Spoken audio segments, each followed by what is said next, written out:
Indiana Senator Dan Coats is on the Intel Committee, and he joins me now. Senator, good to have you with us today.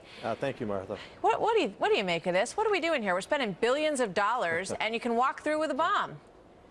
You know, everybody who buys the airline ticket now is paying even more money to send to TSA to keep us safe and do what needs to be done to prevent any kind of terror attack on airlines. This is shocking. If there's a silver lining here, it's that it is so shocking, it's going to require immediate action. This has got to be a top-to-bottom effort, looking at the trainers, how we hire them, how we train them, how they perform their job, looking at the equipment that's supposed to detect a lot of this stuff. I bring the CEOs in who make this equipment and say, hey, what's happening here? This has to be an all-hands-on-deck effort to address this issue.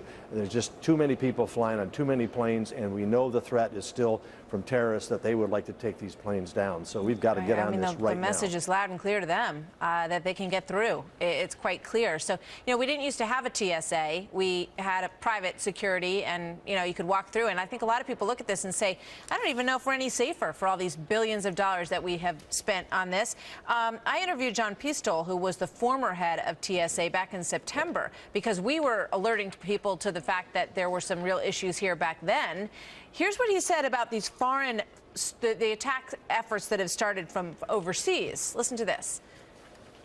Every plot since 9/11 has come from overseas, so there hasn't been a terrorist try to get on a plane here in the U.S., and we know that that's because they see, the bad guys see the U.S. as being one of the most secure aviation systems in the world. So a couple of things there. He's saying that all this security is a big deterrent. It scares people away. So in and of itself, that's a good thing.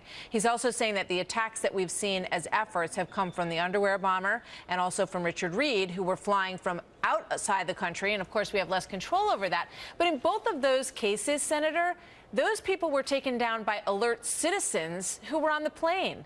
No protection other than that.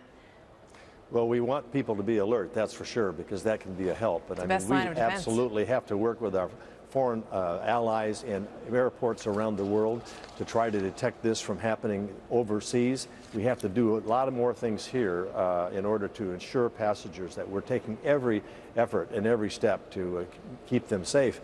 Ironic, at a time when we're debating taking down a necessary tool that has helped us detect terrorist threats, and some want to, here in the Senate, want to eliminate this program. We're debating this, and we'll be voting on this today and tomorrow. And so here we are once again looking at major security threats, and we need to be vigilant. We need to support these legal measures that we're taking to keep Americans safe from terrorist threats from abroad. Yeah. But we need to do it in a smart way. And, you know, here's a security expert that I spoke to, and he feels like we're going about this entirely the wrong way. Here's what he said. I think the TSA has been a colossal waste of money. We spend billions of dollars a year on just one particular threat, both Richard Reed and the underwear bomber, right? It was alert. For 14 years, the TSA has never stopped a plot. So is it time to rethink and start from square one? This isn't working, clearly, Senator. Well, Martha, I think we need to keep this because we know that it is a deterrence. We don't know how many who have thought they would take down a plane through some measure, carrying something on a plane, getting past security. We don't know how many of those people said, that's too hard to do, I'm not going to take that risk.